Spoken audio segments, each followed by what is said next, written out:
This is Dr. Rob Harter with the Nonprofit Leadership Podcast, Making Your World Better. What does it take to be an effective nonprofit leader today? What are the biggest challenges? What are the biggest obstacles? How should nonprofits fundraise in an economy that is constantly changing? All of these reasons combined led me to start this show. And it's my hope that through this series, people can learn not only what it takes to be an effective nonprofit organization, but to hear from effective leaders who are successfully making a positive impact in their communities. We hope you enjoy this show, as together we hear how they are making their world better. Welcome to the Nonprofit Leadership Podcast. Well, today we're talking about a big issue, homelessness. This is an issue that faces every major metropolitan city in the U.S., especially the city of Los Angeles. Los Angeles has the largest percentage of homeless individuals in the U.S. I mean, it's a huge problem, and it's a growing problem. Now, what you may find surprising is that one of the world's best-known brand name foundations is investing millions of dollars to help solve this issue in LA. The Hilton Foundation, that was started by Conrad Hilton many years ago, is addressing the issue of homelessness in Los Angeles. In fact, since its founding, the Hilton Foundation has awarded more than $3.2 billion in grants, not just to this issue, but to issues all over the world. In fact, they support a lot of different nonprofits across the world. But today we're going to focus most of our attention on what the Hilton Foundation is doing in LA among the homelessness issue that they're facing. I'm going to be speaking to the head of the Hilton Foundation, Peter Laugharn. And among the many questions I ask him will be how the foundation decides to allocate resources, how they have a unique approach as to who informs their policies, and he will share some of the innovative solutions they're coming up with to address LA's biggest problem. So as always, thanks for tuning in. Now on to the show.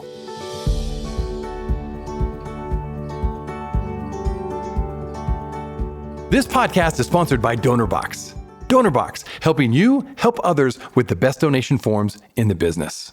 Well, welcome to the Nonprofit Leadership Podcast. I have Peter Laugharn here from the Hilton Foundation. Peter, first of all, thanks for being on the show and taking time to be with us. Happy to be with you, Rob. You got it. Well, I always find it's interesting when you have a name people immediately know. There's name recognition. I mean, your brand recognition is immediate. And yet my guess would be, for my listeners, there's a lot of people that don't know perhaps what the Hilton Foundation does. They know about the hotel and the hotel industry that Hilton's have been involved with for years, but the foundation may be a little bit of a mystery. So I'm so glad you're here to talk a bit about that. And I thought that'd be a great place to start, because I think it's the first thing people are going to ask is, how did the Hilton Foundation get started? It's quite the legacy, I've learned. So yeah, talk about that. Now, let me just give a couple of stats for my listeners just to set the stage here. What you may not know is that the Hilton Foundation has awarded more than $3.2 billion in grants. So that's a lot of money distributed to various good causes, and just $270 million just last year, just to give you a scope of the impact you're having. So yeah, give us some background on the foundation, how it got started, and what is your primary mission? Sure. Thanks, Rob. As you said, we were founded by Conrad Hilton, who was the founder of the Hilton Hotel chain. He was born in the New Mexico Territory before it was a state in 1887, and I think shaped by, say, the big skies and the diversity of the state. And he grew up with both an entrepreneurial sort of mindset, but also a charitable one. Okay. He was educated by Catholic sisters. He was devoutly Catholic. And that became an important part of his approach to life. He left us with a whole series of sayings that animate our workplace. Okay. Assume your full share of responsibility for the world in which you live. Every person should have their own policy, foreign and domestic. Look up to people when you can, look down on no one. And their trademark phrase, I think, is think big, act big, and dream big. Okay. And he originally wanted to be a banker. Okay. Showed up in Cisco, Texas, which was an oil drilling town, and didn't find a bank to buy, but did find a hotel that was suboptimized. He bought it. He made it really sing. He ultimately built 8 more hotels in Texas, and then lost them all at the beginning of the Depression, except one in El Paso, hanging on by his fingernails. And he was saved, if you like, by a bellman who lent him $300. Wow. And he always took that to heart, how important it is that people give you help at a key moment in your life and how you need to pay that back and forward. So in 1944, as he was starting, he had made considerable growth within the domestic U.S. hotels, but about to start the first international hotel chain. Okay. It's such a truism now. Everyone knows international hotel chains, but think back, there was none at that time. That's hard to think He about. started the Hilton Foundation in 1944 with the mission of alleviating human suffering, which is quite broad. Yeah. And I can tell you in a sec about how we have come to interpret that. But I would say we are an 80-year-old foundation that has just gone through an adolescent growth spurt because we just received in 2019 the bequest of Conrad Hilton's son, Barron, which doubled our assets from about $3 billion to a high of 8.5 and now settled around 7. Wow. So yes, I'd say we're one of, depending on how you count, the 25 largest foundations in the States. And of those that do equal measures of international and domestic, probably in the top 10 or 12. Yeah. So, in Conrad Hilton's will, he passed in 1979. Okay. And he wrote in his will, as the revenues for the foundation have been raised all over the world, so too should you spend your money without territorial, color, or religious restrictions. And so basically, from the beginning, we thought of ourselves as a global foundation. And pretty reliably over the last 30 years, we've made about half of our grants overseas and half domestically in the U.S. Okay. Right now, the U.S. half focuses on ending homelessness here in Los Angeles County, on foster youth, on youth employment, and on early childhood. Okay. Overseas, about 80% of our funding is in Africa and 20% in Latin America. The African part is refugees, early childhood, and safe drinking water. The Latin America part, refugees and youth employment. And then a particularity of the Hilton Foundation is that Conrad Hilton wrote into his will that Catholic Sisters would always be our largest program. So we've grown into the world's largest funder of sisters. Okay. And we will fund them almost anywhere where they do good work. And that right now, the largest programs are in Africa, India, and Latin America. Okay. Generally speaking, that's where we are. Such a wide swath of different things you're involved with. Thanks for breaking that down for people. And again, I think a lot of people would be very surprised and pleasantly surprised of all that you're doing. And it's very large, the impact you're having. And I thought maybe we'd talk a bit about you and your specific role and career in philanthropy. I understand it's been shaped really by your personal journey, number one, and the broader challenges you really are seeking to address now at your position. Can you share how some of your early experiences perhaps influenced your decision to work in this field to begin with, but also what drives you and in your ongoing commitment to really utilize the foundation to make a difference in the world? Sure. I grew up here in LA. Okay. And although I say I didn't leave California in my first 2 decades, I was really interested in the world as a place. Okay. I studied a lot of foreign languages and knew when I got out of college that I wanted to do a job involving service that was overseas. And at the time, the key option that was available to us was the Peace Corps. Mm-hmm. So 4 days out of college, I was training to be a Peace Corps volunteer in Morocco, where I lived for 2.5 years. Terrific experience. Really loved it. And was a high school teacher and found that I really liked education as a topic, but that I wasn't so much cut out for the chalkboard. And to be a classroom teacher. Okay. So I came back to the States, got a job with Save the Children in their Middle East desk, and then over the next 2 or 3 years, migrated to the Horn of Africa desk. We had famines and civil wars in all 3 countries: Sudan, Ethiopia, Somalia. So that was a real eye opener and learning experience for me. And then a job came open in Mali in West Africa, the country where Timbuktu is. Mm-hmm. So I spent 8 years in Mali. Terrific time. The 90s were a time of political openness, a lot of experimentation, a lot of ability to do things that were important as nonprofits.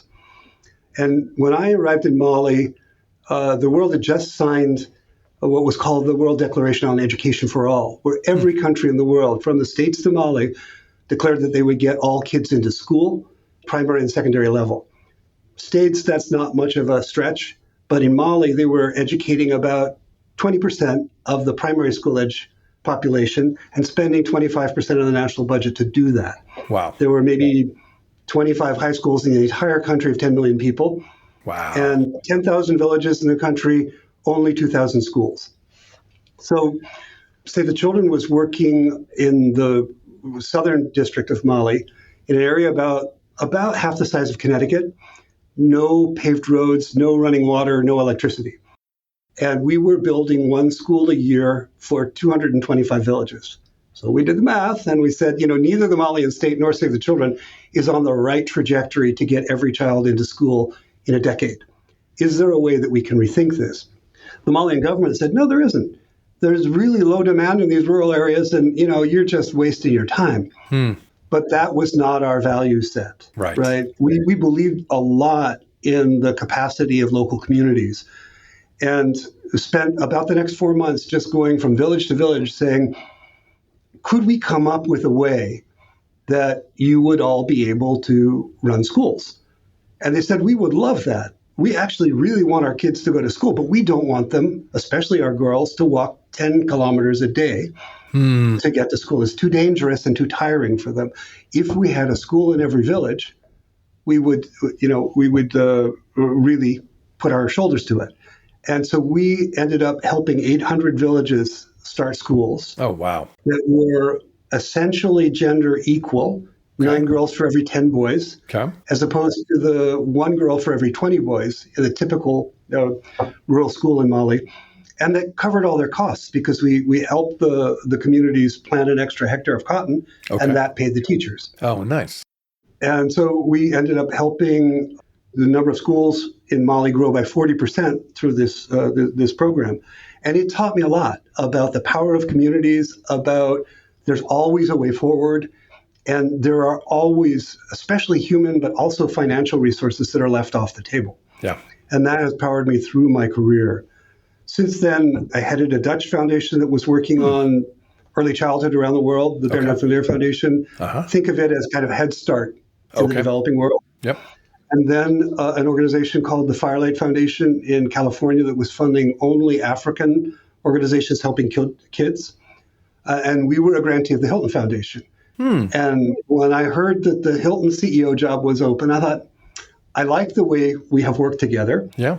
And this is the only gig in philanthropy that combines my hometown of LA and Africa, where I lived for 11 years. So I've had the job now for 9 years. Okay. And it has been tremendous. And, I had said to myself, I grew up in LA, but it's taken me 35 years to get a job here. What a job. Wow. And what amazing challenges we've been given to work on with people. We'll be right back. Are you looking for an easy and effective way to boost your nonprofit's donations? Well, look no further than DonorBox, the online fundraising platform that streamlines your fundraising efforts, maximizes donations, and simplifies giving for your supporters. With DonorBox, you can create beautiful donation forms, accept digital wallet payments, track donations, and send auto receipts. And the best part? There are no setup or monthly fees and no long-term contracts required.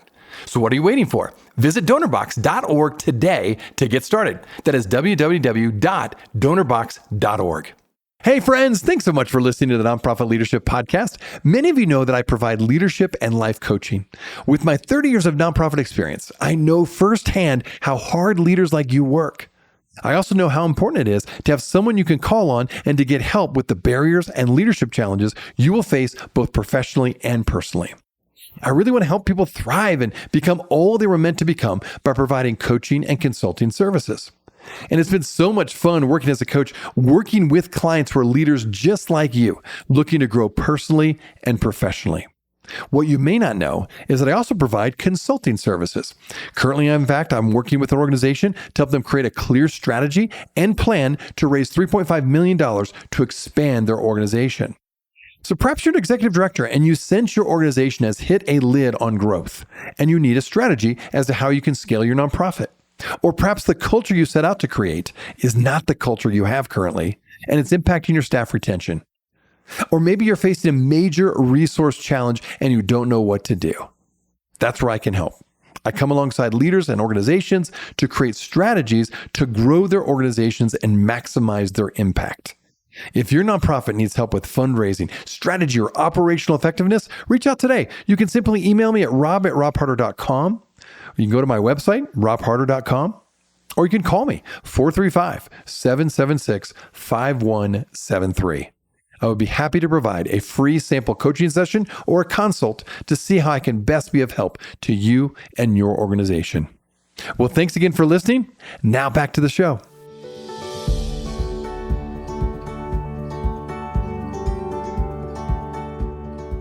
Yeah, right. Well, I want to get into the homelessness issue that you address. And thanks for sharing your personal story, though. I love hearing people's personal story and journey of what that led them to what they do now. And of course, what they've done up to this point. Okay, so yeah, focusing a little bit more on the Hilton Foundation, you've spent a lot of money and time trying to address this issue of homelessness, specifically in LA. And it remains one of the most pressing issues of our day, right? It's on the news quite a bit, right? And you're one of the leading funders in this space. Can you highlight some of the kinds of grantees and the innovative solutions you've really come up with to support to address this issue? And how do you assess the effectiveness of these investments in creating real change? Because I'm guessing as a foundation, you need to see results, right? When you invest in a nonprofit or these grantees, you want to see some tangible results. Maybe you can share a bit about how that process works. Sure. Well, let's start from mission and values, right? When I spoke about alleviating human suffering in the beginning and respecting the dignity of every person, in the States, there are few topics that touch those so deeply as homelessness. Yes. And, unfortunately, Los Angeles, which has, its traditional brand of palm trees and creativity and entertainment and beach, right, also has this element of homelessness that's becoming more and more associated with us. We are home to between 20 and 25% of the nation's unsheltered population. 75,000 people in our county of 10 million are on the streets on any given night. And it really is the number one both political and moral issue in Los Angeles County. Poll after poll shows that. We've been working on this topic for about 20 years in Los Angeles, 5 years before that in New York. And I would say we got into it from a value side, but over time, we've developed a whole lot of experience, what works, what nuts need to be cracked. And we've developed, I think, as well, a lot more political savvy than we started. Okay. Like many, when you started in an issue like this, we started with direct services. How do we help people live less miserable lives, right? And you realize that there are many things that you can do or that you can fund organizations to do, but the value of our funding retail will not solve but a small piece of the problem. Okay. With the cost of housing, labor, and land in Los Angeles, we need to use our money in a high leverage way if it's to really contribute to solving the problem for everyone. And a good example of that is right now about 98% of the dollars on the table about homelessness are governmental, 2% philanthropic. And we're a largest chunk of that 2%. Okay. But the name of the game is helping government do its work better. Okay. Also, of course, doing real good for real people in real time, funding service delivery as well. But really, for the solution of the problem, we have to help government do its work well. Right. And, you asked about exemplary grantees and challenges that have been overcome. For example, a number of the service providers and the county Department of Health realized about 10 years ago that the county was spending more on ER visits than it would have on providing preventive services to the homeless. Wow. Okay. And so the county said, part of our health department should now be working on housing. Right. It makes sense for us to put that funding in housing first, and then that will really ease our own system, but also be good for people in the most difficult situations. That in itself led to kind of a governmental officials and public support for a $1.2 billion bond and a quarter cent sales tax, which amounted to about $300 million a year. passed in 2016, 2017. So that meant that on the basis of that first experience, you have about $500 million a year on the table for homeless services and for addressing this problem. Now, $500 million is a lot. It's a lot of money. And I would argue that in LA, money is not the issue. Our population has shown that it is willing to tax itself to address this problem. I think when I arrived in 2015 at this job, I thought, this is amazing. Look at what is coming together in terms of funding, in terms of policy, in terms of everyone getting their noses in the same direction. But we've had a few uphill battles since then. And in fact, homelessness has increased since then rather than going down. And I think, one way I like to put that is we were calculating with algebra rather than calculus. There was a growing problem, and we had yesterday's solution for it. Right. So we've learned that you really need to be planning ahead for the growth of a problem, and you need to get a handle on that problem. Right now, we are funding organizations to work on 3 large families of work. One is prevention. LA houses more people than any other county in the country, 25,000 people a year. Got it. If we had no inflow, we would lick this problem in 3 or 4 years. But in practice, we have as many people coming into homelessness as going out. So if we can figure out that issue, we can really help reduce the number. The second is moving people from encampments to shelters and to supportive housing. Got it. Our new mayor has made this really her priority number 1, number 2, number 3. And we are very happy to try to support that issue and make it work better. And the third thing is just increase the supply and the preservation of affordable housing. Right. This is the Achilles heel for Los Angeles. It is so expensive to construct or to buy housing. We really need to work on that. And there are some creative things that have just started that are really, I think, heartening. But if we get all those 3 things right, I think the problem will reduce and quite markedly from year to year. This year, in 2024, our point-in-time count, which is the annual homeless census, done in the month of January, showed the first year in 6 years where it did not go up. Oh, wow. And, not going up sounds like something meager. For us, it was huge. Yes. And, we expect that will continue in a visible reduction each year. It won't be linear. It won't be easy, but we think we have the right shoulders to the wheel, and we'll make progress on that. That's okay. So it sounds like some of the key issues that are really driving if you want to call it, the critics would say, the inability to control the problem. And one of the big issues is just the sheer number of people coming in to the county every year, every month, every year. And just so you could solve it at a certain level. And now all of a sudden you just doubled your problem and you have no control, or you have little control over that. Sounds like that's what you're dealing with right now. It is the case. And, this is, I mentioned government before. Government is essential here. We are the largest county in the nation, 10 million people. That's bigger than 42 states. Right. Bigger than a lot of countries. Right. So we are, in a sense, a country ourselves. Right. We have 88 cities. The largest one is LA, 4 million people, but there are many others. Right. All those jurisdictions need to be coordinated. Right. Government coordination is not simple. But it's something we've invested a lot in. It's something I think we didn't originally see ourselves getting into. But I think it has been a logical place for us to put some of our bandwidth. And we actually took the CEO of LA County, the Chief Administrative Officer of the City of LA, and some other city managers to Houston. Which is galling to an Angelino, hashtag Houston. No, but not in the Houston. same decade that our homelessness had gone up by 50%, theirs had gone down by 50%. And they did not invest an extra nickel. It was because they coordinated better, they worked together, and they really optimized one of those assets. So that is something we've been working on hard here in Los Angeles.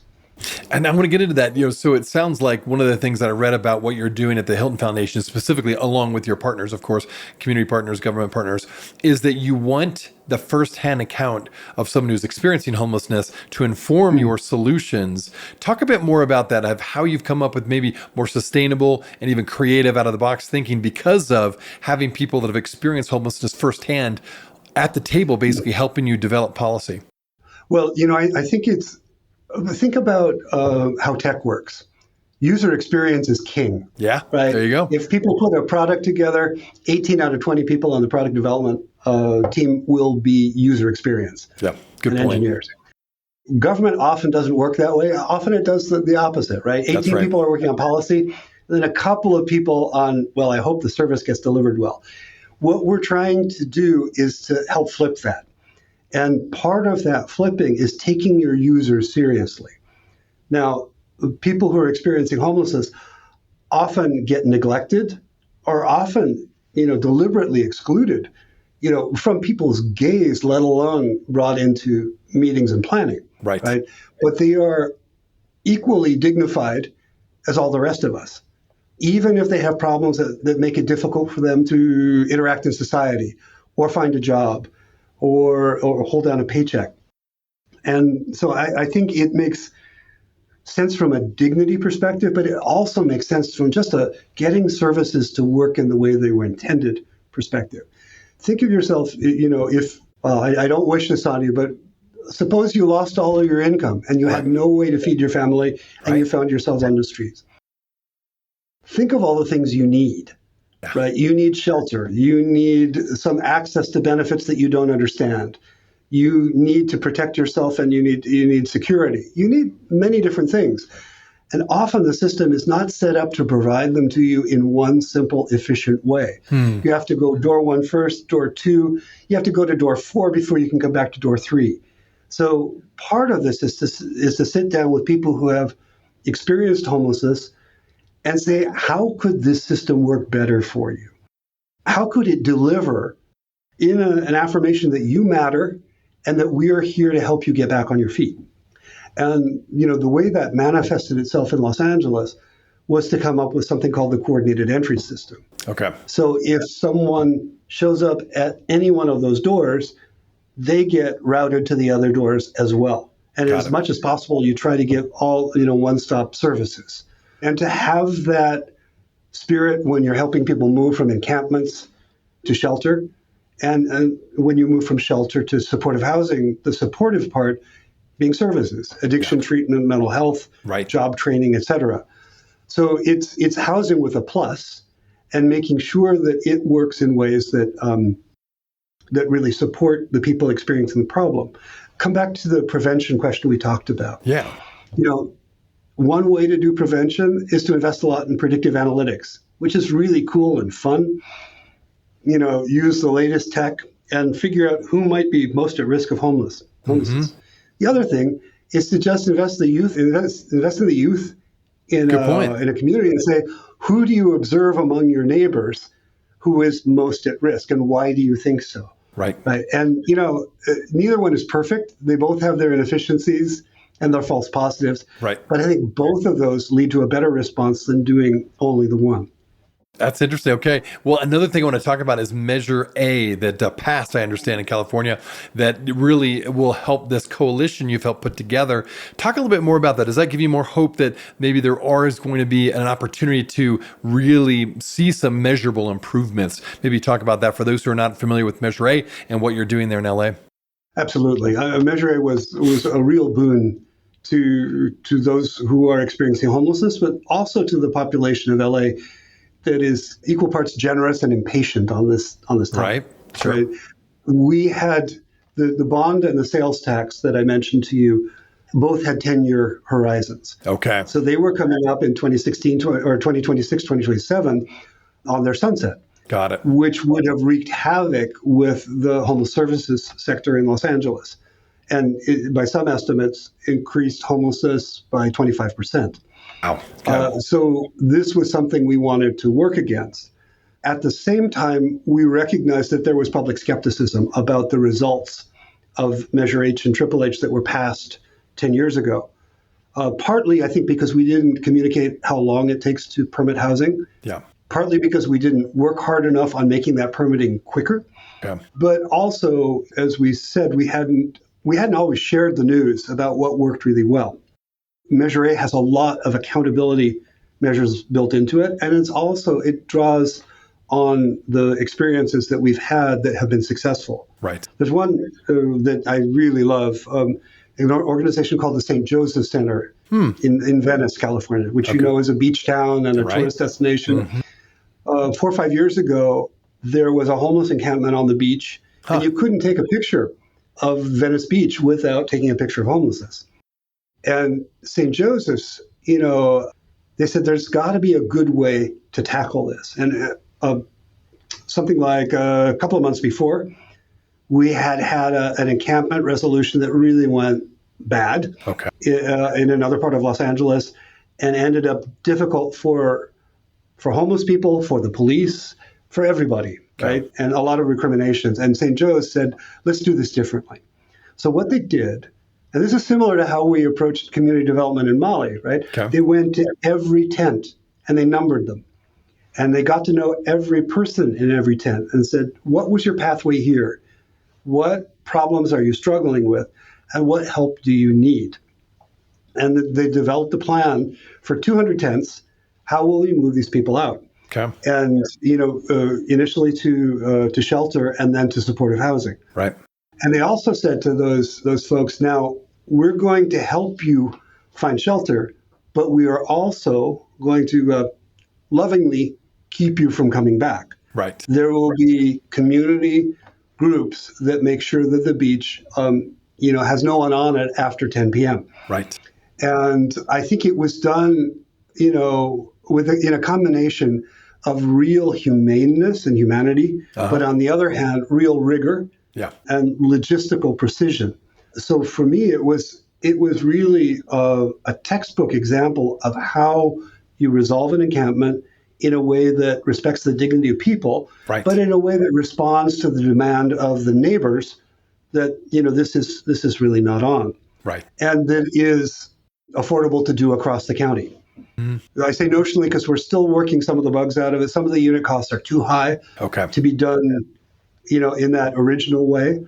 But it got us a lot of momentum.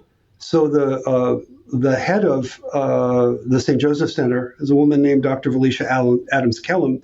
She was tapped by Mayor Bass when the mayor came in 2 years ago to head the mayor's Inside Safe program, which was a encampment, a shelter program. And then to lead our $1 billion homeless services authority. So I think it shows that if you invest well in people and leaders, and they have a pathway into government, that you bring that really practical experience and that drive that you have in nonprofits, and you bring it into a government situation. And it's a magic combination. Nice. Well, you've obviously had a lot of experience now and many years of you personally in the role of the Hilton Foundation, but also the Hilton Foundation working with government and for-profit partners. What would you say that you all as a coalition have to maybe train and teach other cities? Obviously, you learned from Houston, but homelessness is not unique just to LA. What are some of the things that you've learned that you could pass on to other cities that are dealing with the same issue, maybe on a smaller scale? Well, it is true that LA is the megalopolis of homelessness right now, but are catching up. Right? And it's becoming a more broad red state, blue state issue. Right. So I think I should be on LA. Mm-hmm. And we should be providing a model that is affordable and replicable for others. Right. And I think this applies to homelessness, but it applies to other programs that we have, the youth employment, the foster youth, and even internationally. Yeah. But take a metro area in the States to begin with. Often the actors are not well coordinated. Often different parts of government are not coordinating in the way they need to. Here in LA, the county provides the services, the city provides the housing. If they don't work together, it ain't going to work. Right. So, you have to help them work together well. And there has to be a civically generated expectation that they will. Because often, big governmental agencies have their own gravity and their own internal situations, right? You have to help them do the work they were supposed to do. There are certain things that we've seen across the country that are challenges. One is data. People over decades just pile one information system on top of the other. They don't talk to one another. This agency has that system, this has another. And there is a book and a thinker that I would point people to on this, a woman named Jennifer Polka, who was the deputy tech officer for President Obama, written a book called Recoding America that is about fixing that issue, which I think will help a lot of municipal issues around the country. A second one is how cash flows. It's amazing to me how governments often stiff other levels of government or their nonprofit suppliers, right? Okay. Governments will not advance money to a nonprofit. So essentially the nonprofit is subsidizing the government. Mm-hmm. And who has worse cash flow? Right. So if we did that as a foundation, we would get D's and F's for donorship. Right. But I think we have to help. I mean, there are reasons that governments have those laws. Yeah. There was something that went wrong 50 years ago, or 100 years ago, that put that system in place. But if you want to have $1 billion coursing through your large government agencies, your housing authority, and then the service providers getting to people and doing what it's supposed to do, you have to be a master at cash flow, cash management, and just knowing how the blood circulates within the system. Right. So I think there's a craft of working with the metro area, right? And I think foundations are really well placed to help practice that craft. I say to folks, we've got our name on buildings all over the world. We don't need a name on another building. Right. We are a funder of the wiring and the plumbing. Right? We're a funder that helps solve problems so that systems can deliver. And, in my experience, governments really have a hunger for that because they've got huge budgets, but they have low risk tolerance and low levels of flexibility. So a foundation government partnership can be really good. It can be frustrating too. But, developing that skill and delivering on it is really important. Well, this has been a fascinating conversation. I have a feeling my listeners want to learn a little bit more about what the Hilton Foundation is doing. I know we could talk even more about things you're doing across the world, but if people do want to find out more about you, number one, and number two, more about the Hilton Foundation, where would you send them? The foundation is more important. So that's hiltonfoundation.org. And we have lots of information on the website about strategies, about experience, about grants we've made, about successes and about failures. Right? So, and our staff loves to interact with others. So just reach out.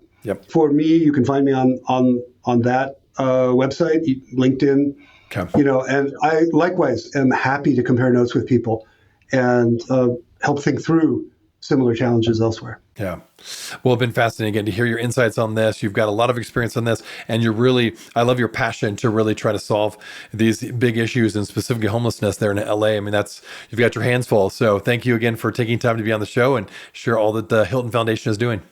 And Rob, I should also give a shout out to Utah. Oh, yeah. And to the city of Salt Lake. The way Salt Lake has tackled homelessness, and particularly veteran homelessness, is just really, really good. So feel proud. Well, I appreciate you saying that. Yeah, they got an award a couple of years ago for how they handled that issue. And so I do think that's interesting. That I wondered if there was any coordination between you and the Salt Lake crew, but I've actually several friends. Anywhere to learn about good approaches on homelessness. We would go to Antarctica. Good point. That's a really good point. No pride and no shame. Right? If someone has done something well, we want to know about it. Yeah, love it. Well, again, Peter, thank you. Thank you so much for being on the show, and thanks for all you're doing. Hey, friends. Well, I wanted you to know that this podcast can be found on iTunes, Spotify, Amazon, Google Podcasts, and wherever you listen to other podcasts. I also want to encourage you to like, subscribe, and share this podcast with others. This will actually help us get this great content out to more nonprofit leaders just like you. You can also join the Nonprofit Leadership Podcast community. Find other resources and interviews of past guests all on my website, nonprofitleadershippodcast.org. Well, thanks again for listening, and until next time, keep making your world better.